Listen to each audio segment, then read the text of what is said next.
আসসালামু আলাইকুম প্রিয় ছাত্রছাত্রীবৃন্দ, আশা করি ভালো আছো। আমিও ভালো আছি। আমি মোহাম্মদ হারুন রশিদ, সহকারী অধ্যাপক, হিসাব বিজ্ঞান বিভাগ, মীর আব্দুল করিম কলেজ, মির্জানগর, মিরপুর, কুষ্টিয়া। আমরা গত ক্লাসে নিশ্চয়তা বা প্রতিশ্রুতির অঙ্ক করাইছিলাম অংশীদারি কারবার থেকে। আজকে আমরা সমন্বয়ের অঙ্ক করাবো। সমন্বয় বলতে কি বোঝাচ্ছে? এখানে হিসাব নিকাশ অলরেডি সব হয়ে গেছে, কিন্তু হিসাবের কিছু চুক্তিতে উল্লেখ থাকা কিছু শর্তের ভঙ্গ হয়েছে। এই ধরনের আইটেম যখন থাকে, যেমন চুক্তিতে উল্লেখ থাকা সত্ত্বেও মূলধন ও উত্তোলনের উপর সুদ যদি না ধরা হয়, বা বেতন ও কমিশন না ধরে যদি অঙ্ক করা হয়, চুক্তি মোতাবেক যদি লাভ ক্ষতি বন্টন না করা হয়, সেক্ষেত্রে যে পুনরায় আবার হিসাব নিকাশের প্রয়োজন হয়, সেটাই হলো সমন্বিত পদ্ধতি। আচ্ছা, সমন্বিত পদ্ধতির অঙ্কের মধ্যে আমাদের বের করতে হবে প্রথমে প্রারম্ভিক মূলধন বের করতে হয়। কেন বের করতে হয়? মূলধনের যদি সুদ ধরা না হয়ে থাকে, তাহলে সেক্ষেত্রে মূলধনের সুদ ধরতে গেলে প্রারম্ভিক মূলধনে ফিরে যেতে হয়। সেই ক্ষেত্রে নিয়ম আছে আমাদের। নিয়মটা হচ্ছে কি, প্রারম্ভিক মূলধন নির্ণয়। প্রারম্ভিক মূলধন নির্ণয় করতে গেলে আমরা সমাপনী মূলধন প্রথমে লিখব, তবে যোগ এমন দফাসমূহ যা মূলধন হ্রাস করেছিল। অর্থাৎ মূলধন হিসাবের ডেবিট দিকে যে আইটেমগুলো আমরা এন্ট্রি করেছিলাম, সেই আইটেম যদি থাকে তাহলে আমরা এখানে যোগ করব। যেমন কি হতে পারে? উত্তোলন অথবা পণ্য উত্তোলন, এই ধরনের কোনো কিছু হতে পারে, সেগুলা আমরা কি করব? যোগ করব। এরপরে আছে কি বিয়োগ এমন দফাসমূহ যা মূলধন হিসাবকে বৃদ্ধি করেছিল। এর ভিতরে আজ থাকতে পারে কি? বেতন, বেতন থাকতে পারে, কমিশন থাকতে পারে ইত্যাদি, বা মুনাফার অংশ থাকতে পারে। এরপরে এটা বিয়োগ করার পরে যে ফলাফল পাবো সেটাই হলো প্রারম্ভিক মূলধন। তাহলে আমরা এখানে সমন্বয়ের অঙ্কের ভিতরে প্রথমে আমরা কি শিখলাম? যে চুক্তিতে উল্লেখ থাকা সত্ত্বেও যদি মূলধন ও উত্তোলনের সুদ ধরা না হয়ে থাকে, বেতন ও কমিশন ধরা না হয়ে থাকে, এবং চুক্তি মোতাবেক মুনাফা বন্টন যদি না হয়ে থাকে, তাহলে সমন্বয়ের প্রয়োজন হয়। তাহলে এই সমন্বয়ের অঙ্কের ভিতর প্রথমে প্রারম্ভিক মূলধন নির্ণয় করতে হয়। প্রারম্ভিক মূলধন নির্ণয়ের নিয়ম হলো সমাপনী মূলধন যোগ এমন দফাসমূহ যা মূলধনকে হ্রাস করে, যেমন উত্তোলন, বাদ এমন দফাসমূহ যা মূলধনকে বৃদ্ধি করে, যেমন বেতন, মুনাফার অংশ ইত্যাদি। এইটা বিয়োগ করার পর যেটা পাবো সেটার নাম হলো প্রারম্ভিক মূলধন। তাহলে আমরা এখানে প্রারম্ভিক মূলধন পেয়ে গেলাম। এরপরে দ্বিতীয় ধাপে আমরা কি করব? লাভ লোকসান সমন্বয় হিসাব।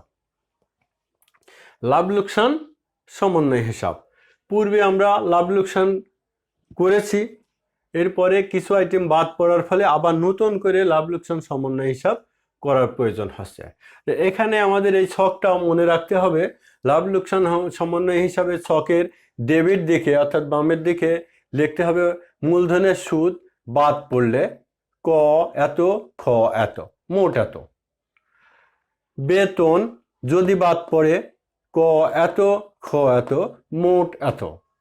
আচ্ছা, কমিশন যদি বাদ পড়ে ক এত টাকা, খ এত টাকা, সর্বমোট এত টাকা। তাহলে ডেবিটের দিকে তিনটা আইটেম, মূলধনের সুদ বাদ পড়লে, বেতন বাদ পড়লে, কমিশন বাদ পড়লে। ক্রেডিট দিকে বা ডান সাইডে উত্তোলনের সুদ বাদ পড়লে ক এত, খ এত, সর্বমোট এত। পণ্য উত্তোলন বাদ পড়লে ক এত, খ এত, সর্বমোট এত। এরপরে হলো সমন্বয়জনিত ক্ষতি। সমন্বয়জনিত ক্ষতি ক এত, খ এত, টোটাল এত। তাহলে দুই দিকের যোগফল সমান হয়ে গেল। এইদিকে আগে যোগ করব, এটা এখানে নিয়ে আসলাম, এটার থেকে এইগুলো বিয়োগ করে যেটা বাঁচলো সেটাই ক্ষতি। এই ক্ষতিটা অনুপাত অনুসারে আমরা ভাগ করে দেব।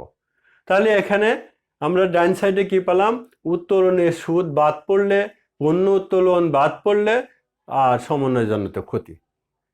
তাহলে এইটা আমাদের হয়ে গেল লাভ লোকসান সমন্বয় হিসাব। লাভ লোকসান সমন্বয় হিসাব তৈরি করার পরে আমাদের আরেকটা হিসাব তৈরি করতে, সমন্বিত মূলধন হিসাব। সমন্বিত মূলধন হিসাব তৈরি করতে হয়।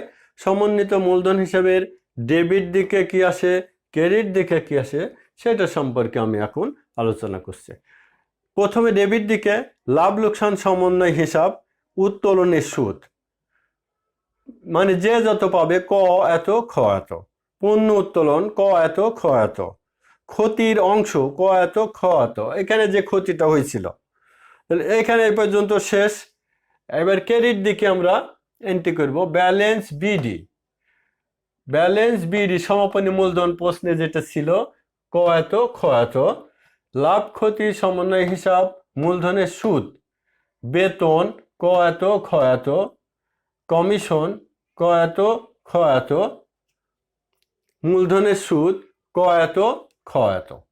তাহলে এই যে আমাদের শক। তাহলে ডেবিটের দিকেও কি পেলাম, এইদিকে পণ্য উত্তোলন, উত্তোলনের সুদ, ক্ষতির অংশ। এইদিকে পেলাম ব্যালেন্স বিডি সমাপনী মূলধনের সুদ, বেতন, commission.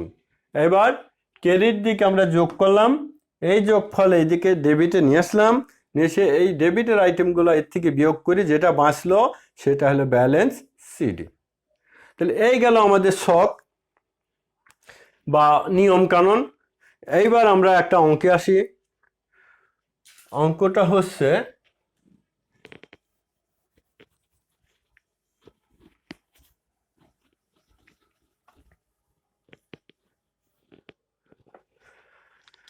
Professor Waliullah, professor Abdul Mutaleb, professor Waliullah, professor Abdul Majid বিশ্বাস ও অন্যান্যদের লেখা বইয়ের 256 পৃষ্ঠা 50 নম্বর, 256 পৃষ্ঠা 50 নম্বর।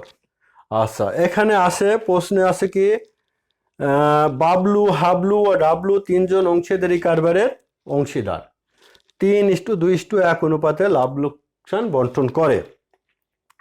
2018 সালের তাদের 2018 সালে তাদের উত্তোলন, বেতন, মুনাফা সমন্বয়ের পর উদ্বৃত্ত ছিল 1,86,000, 1,78,000, 1,36,000। বাবলুর বার্ষিক বেতন ছিল 18,000 টাকা। অংশীদারদের উত্তোলনের পরিমাণ ছিল যথাক্রমে 52,000, 22,000, 14,000। বাবলুর বেতন বাদ দেওয়ার পর কিন্তু মূলধনের সুদ ধার্য করার পূর্বে কারবারে মুনাফার পরিমাণ ছিল 1,80,000 টাকা। অংশীদারি চুক্তি অনুযায়ী মূলধনের ওপর 5% হারে সুদ ধরার কথা থাকলেও সেটি ধরা হয়নি। তাহলে আমাদের এখানে বাদ পড়েছে কোনটা, মূলধনের সুদ। এখানে অন্য কিছু কিন্তু বাদ পড়েনি, শুধুমাত্র মূলধনের সুদটা এন্ট্রি করা হয়নি। তাহলে সেটা আমাদের মনে রাখতে হবে আমরা যখন করব ওখানে সমন্বয় হিসাব। তাহলে প্রথমে আমাদের করতে বলছে কি, অংশীদারদের প্রারম্ভিক মূলধন নির্ণয় করো। তাহলে প্রারম্ভিক মূলধন নির্ণয়ের আমরা যে সূত্রটা পড়লাম সেই সূত্র অনুসারে আমরা লিখব। প্রথম হলো প্রারম্ভিক মূলধন নির্ণয়, সমাপনী মূলধন। এখানে সমাপনী মূলধন তিনজন ব্যক্তি আছে, বাবলু, হাবলু। সমাপনী মূলধন বাবলু, হাবলু আর ডাবলু।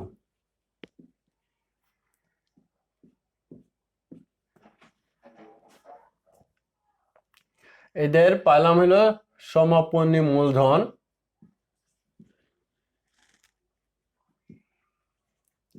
সমাপনী মূলধন এর আছে 1,86,000। আমরা আর একটু করতে পারি,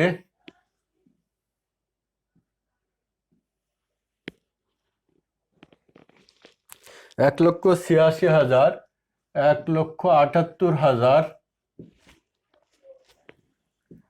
1,36,000। তাহলে সমাপনী মূলধন ছিল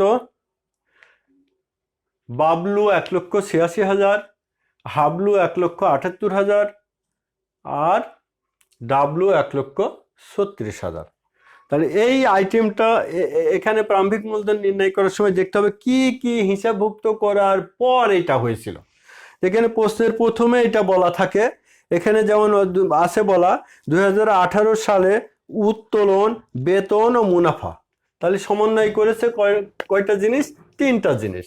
একটা হলো উত্তোলন, বেতন আর হলো মুনাফা। উত্তোলন, বেতন এবং মুনাফা, এই তিনটা আইটেম আমরা সমন্বয় করেছি, করার পরে এই মূলধনটা দাঁড়াইছিল। তাহলে এই তিনটা আইটেমের ভিতর এখন দেখতে হবে মূলধনকে হ্রাস করে কোনগুলো, মূলধনকে বৃদ্ধি করে কোনগুলো। মূলধনকে হ্রাস করে যেগুলো সেটা হলো যোগ হবে, আর মূলধনকে বৃদ্ধি করে যেগুলো সেগুলো বিয়োগ হবে। তাহলে এখানে মূলধনকে হ্রাস করে শুধু উত্তোলন, তাহলে এখানে এটা যোগ হবে, যোগ উত্তোলন। উত্তোলন উত্তোলন ছিল কত? উত্তোলন ছিল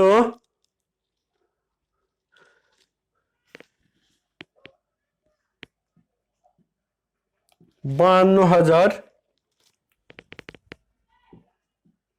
22,000, 14,000।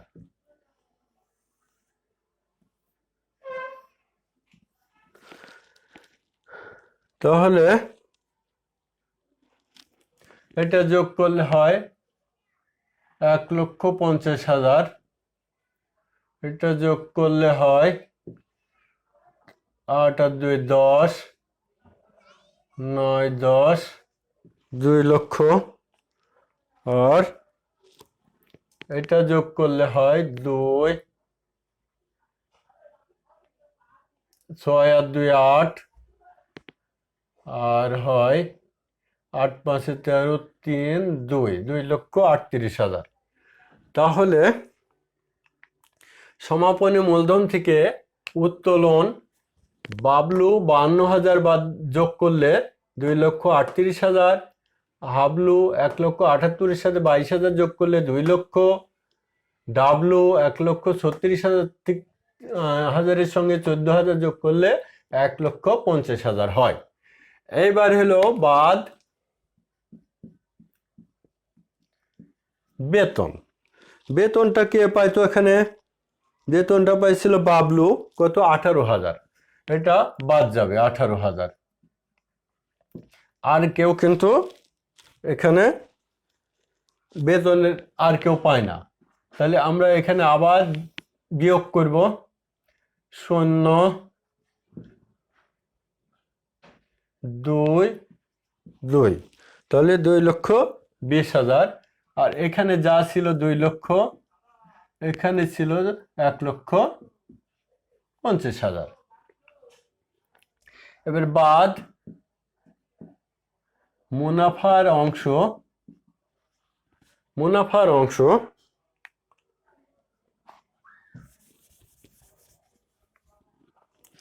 আচ্ছা, মুনাফার অংশ, মুনাফা ছিল কত?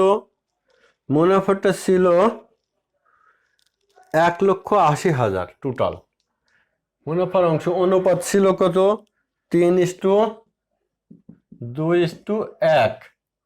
তাহলে 1,80,000-কে 3:2:1 অনুপাতে যদি আমরা ভাগ করি, তাহলে প্রথম জন পাই হলো বাবলু 90,000, দ্বিতীয় জন পায় 60,000 হাবলু, আর ডাবলু পায় কত?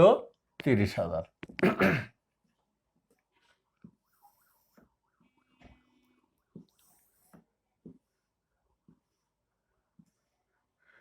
আচ্ছা, তাহলে আমরা এবার বিয়োগ করি।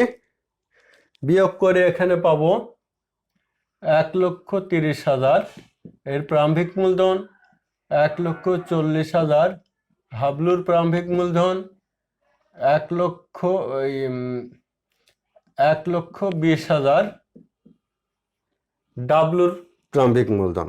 তাহলে আমরা প্রারম্ভিক মূলধন পেয়ে গেলাম তিনজনের 1,30,000, 1,40,000, 1,20,000। তাহলে এখানে পেয়ে গেলাম কি প্রারম্ভিক মূলধন। প্রারম্ভিক মূলধন কিভাবে বের করলাম? সমাপনী মূলধন আগে লিখলাম, বাবলু 1,86,000, হাবলু 1,78,000, ডাবলু 1,36,000, যোগ উত্তোলন 52,000, 22,000, 14,000, যোগ করে হলো বাবলু 2,38,000, হাবলু 2 লক্ষ, ডাবলু 1,50,000। এর থেকে বাদ বেতন 18,000, শুধু বাবলু। বেতন বাদ দেওয়ার পর 2,20,000 হলো, আর এদের যার যার টাকা সেটা নেমে গেল। বাদ মুনাফার অংশ 3:2:1 অনুপাতে। মুনাফা ছিল 1,80,000। এই টাকাটাকে আমরা অনুপাত অনুসারে ভাগ করে দিলাম। ভাগ করে দিয়ে বিয়োগ করে বাবলু 1,30,000, হাবলু 1,40,000, আর ডাবলু 1,20,000। এটা হলো প্রারম্ভিক মূলধন। প্রারম্ভিক মূলধন বের হয়ে গেল। আচ্ছা, এরপরে আমাদের কি বলা আছে কি, এরপরে সমন্বিত মূলধন সমন্বয় হিসাব। মূলধন সমন্বয় হিসাব আমরা মূলধন সমন্বয় হিসাবে যে ছক আমরা এখানে দেখেছিলাম, এখানে কি ছিল, যেগুলা বাদ, এখানে আমরা ছকে পড়ছি কি, যে বাদ উত্তোলনের সুদ বাদ পড়লে, পণ্য উত্তোলন বাদ পড়লে, এই দুইটা আমাদের নাই। আচ্ছা, নাই মুছে দিলাম। আচ্ছা, এখন এখানে আছে কি মূলধনের সুদ, এইগুলাও নাই, বেতনও বাদ পড়েনি, মূলধনের সুদ বাদ পড়লে লেখা আছে। তাহলে এখানে মূলধনের সুদটা আমরা লিখব। মূলধনের সুদ এখানে কে কে ছিল? তিনজন ব্যক্তি ছিল। একজন হলো বাবলু,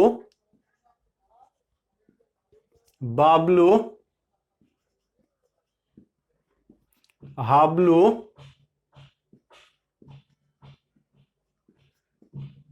ডাবলু। আচ্ছা, এদের হলো প্রারম্ভিক মূলধন অনুসারে এখানে বলা ছিল মূলধনের ওপরে কত % সুদ ধরার কথা ছিল? 5% হারে সুদ ধরার কথা ছিল। তাহলে 1,30,000-এর 5% ধরলে হয় হলো 6,500। 1,40,000-এর 5% হলে 7,000। আচ্ছা, 1,20,000-এর 5% হলে 6,000। তাহলে সর্বমোট হয়ে এলো 19,500। 19,500। আর কোনো আইটেম নাই, এই দিকের কোনো আইটেম নাই। যেহেতু নাই, তাহলে আমরা শুধু ক্ষতির অংশটা এখানে লিখব। যেহেতু উত্তোলন নাই, ক্ষতির অংশ 3:2:1। বাবলু, হাবলু,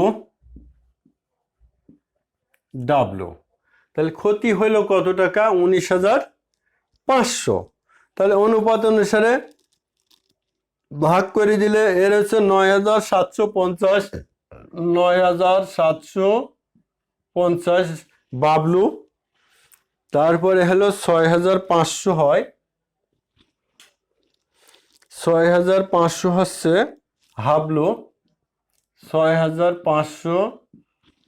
এরপরে ডাবলু হচ্ছে কি 3,250, 3,250। সর্বমোট 19,500। তাহলে আমরা এখানে 19,500 এই পারে যেটা ছিল এটা নিয়ে আসলাম, এই পারে ক্রেডিটে নিয়ে আসার পরে ক্রেডিটে কোনো আইটেম নাই, তাহলে এটা ব্যালেন্স বিয়োগ করলে এইটা হলো। এই টাকাটাকে আমরা এই অনুপাতে 3:2:1 অনুপাতে আমরা ভাগ করে দিলাম। তাহলে এই ক্ষেত্রে বাবলু পায় 9,750 টাকা, হাবলু পায় 6,500 টাকা, ডাবলু পায় 3,250 টাকা। তাহলে এই ক্ষেত্রে আমরা লাভ লোকসান সমন্বয় হিসাব আমরা করলাম, শেষ করলাম। এইবার আমাদের এখানে আছে মূলধন সমন্বয় হিসাব। তাহলে আমরা ছক কাটি আবার একটা মূলধন সমন্বয় হিসাবের।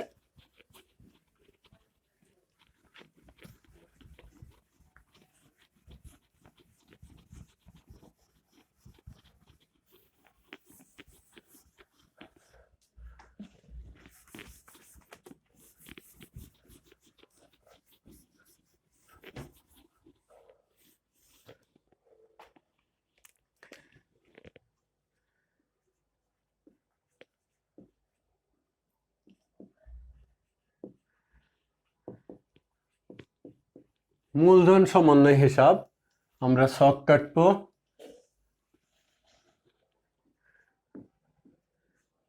তারিখ,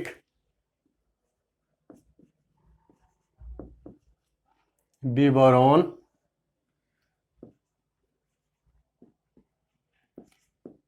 বাবলু, হাবলু,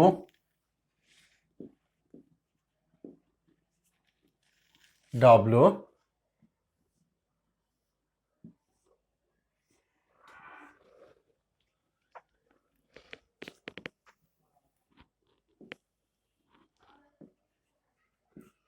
তারিখ, বিবরণ, বাবলু, হাবলু, ডাবলু। উপরে লিখবো ক্রেডিট, ডান সাইডে এদিকে লিখবো ডেবিট। তাহলে এই যে আমরা ছক, তাহলে মূলধন সমন্বয় হিসাবের ছক পেলাম তারিখ, বিবরণ, বাবলুর টাকা, হাবলুর টাকা, ডাবলুর টাকা। ক্রেডিট দিকে আবার তারিখ, বিবরণ, বাবলু, হাবলু, ডাবলু, এইভাবে লিখলাম। এখন আমরা প্রথমে সাল ছিল 2018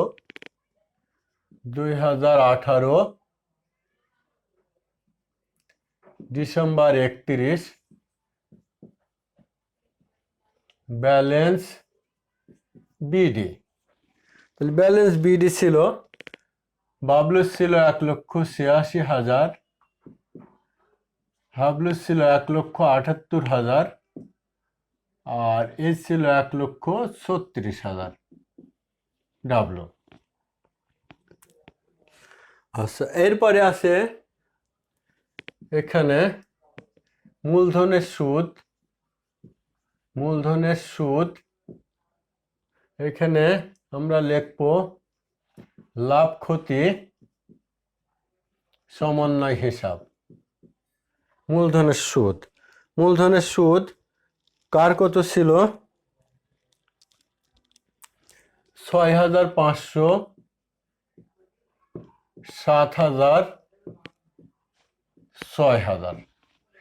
তাহলে বাবলু 6,500 ছিল, হাবলুর 7,000 ছিল, আর ডাবলুর 6,000 ছিল। এখানে বাদ পড়া আইটেমের একটাই ছিল, তো এখানে আরেকটা আইটেম আমাদের তৈরি হলো, সেটা কি ক্ষতির অংশ। ক্ষতির অংশটা এখানে যাব 2018 ডিসেম্বর 31 ক্ষতির অংশ বা সমন্বয়জনিত ক্ষতি যাই আমরা লিখি। তাহলে এখানে ছিল ক্ষতির অংশ পাইলাম কত? 9,750, 9,750, 6,500, 3,250। আর কোনো আইটেম নাই, আমরা এবার যোগ করব।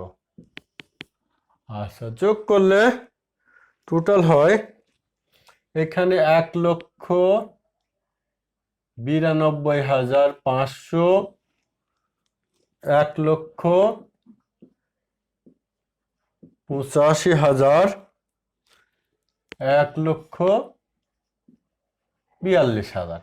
এই টাকাটা আমরা এই পারে নিয়ে আসবো। 1,92,500, 1,85,000, 1,42,000। তাহলে এটাকে আমরা ক্লোজ করব, দুইটা আইটেমকেই ক্লোজ করার পরে এবার বিয়োগ করব। অর্থাৎ ডিসেম্বর 31 ব্যালেন্স সিডি, অর্থাৎ 1,92,500 থেকে 9,700 বিয়োগ করে যা হবে আমরা এখানে সেটা বসাবো।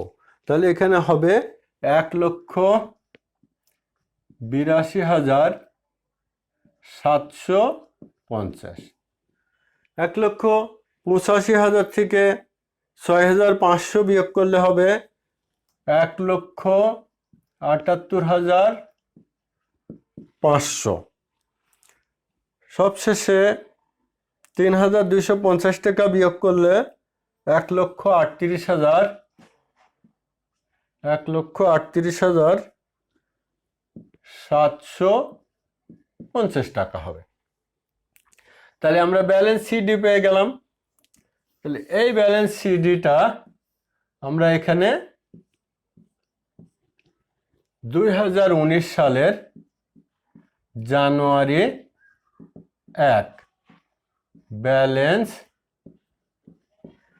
বিডি এখানে দেখাবো 1,82,750, 1,78,500, 1,38,750। আমাদের অঙ্ক শেষ। তাহলে এখানে আমরা কি করলাম, মূলধন সমন্বয় হিসাবে আমাদের লাভ লোকসান সমন্বয় হিসাবে যে আইটেমগুলো ছিল সেই আইটেমগুলো যাবে, শুধু সমাপনী মূলধন আসবে, এবং যে আইটেমগুলো সমন্বয় হিসাবে ছিল শুধুমাত্র সেগুলো আসবে। তাহলে এখানে প্রথমে ব্যালেন্স বিডি, হ্যাঁ, বাবলু 1,86,000, হাবলু 1,78,000, ডাবলু 1,36,000 টাকা ছিল। এরপরে সমন্বয় হিসাবে যেটা ছিল, সমন্বয় হিসাবে বাদ পড়েছিল শুধু মূলধনের সুদ, আর নতুন তৈরি হয়েছিল ক্ষতির অংশ। তাহলে মূলধনের সুদটা আমরা যার ছিল, বাবলু 6,500, হাবলু 7,000, ডাবলু 6,000, আর ক্ষতির অংশটা ডেবিটের দিকে আসছে। হ্যাঁ, ক্ষতির অংশ বাবলু 9,750, হাবলু 6,500, ডাবলু 3,250। এবার আমাদের কাজ কি, আইটেম বসানো শেষ, বেশি কোন দিকে সেদিকে যোগ করবো, যেহেতু এদিকে বেশি। তাহলে এখানে যোগ করলে 1,92,500, 1,85,500, 1,42,000। এই আইটেমগুলো আমরা এদিকে নিয়ে আসলাম। নিয়ে আসার পরে দুইটা ক্লোজ করলাম। 1,92,500 থেকে 9,750 টাকা বিয়োগ করলে ব্যালেন্স সিডি থাকে 1,82,750। 1,85,000 থেকে 6,500 বাদ দিলে 1,78,500 থাকে। 1,42,000 থেকে 3,250 টাকা বিয়োগ করলে 1,38,750 টাকা। এটা আমরা কি করব, হ্যাঁ, 2019 সালের জানুয়ারি 1 ব্যালেন্স সিডি লিখে এই আইটেমটা সিডিটা ব্যালেন্স বিডি হিসাবে এখানে আমরা দেখাই দেব। তাহলে প্রিয় ছাত্রছাত্রীবৃন্দ, এই আমাদের সমন্বয়জনিত অঙ্ক, অংশীদারি কারবারের। তাহলে তোমরা বাড়িতে চর্চা করবে, এটা দেখবে, পরিষ্কার পরিচ্ছন্ন থাকবে, সুস্থ থাকো, ভালো থাকো, এই আশা ব্যক্ত করে আজকের ক্লাস শেষ করছি। খুদা হাফেজ।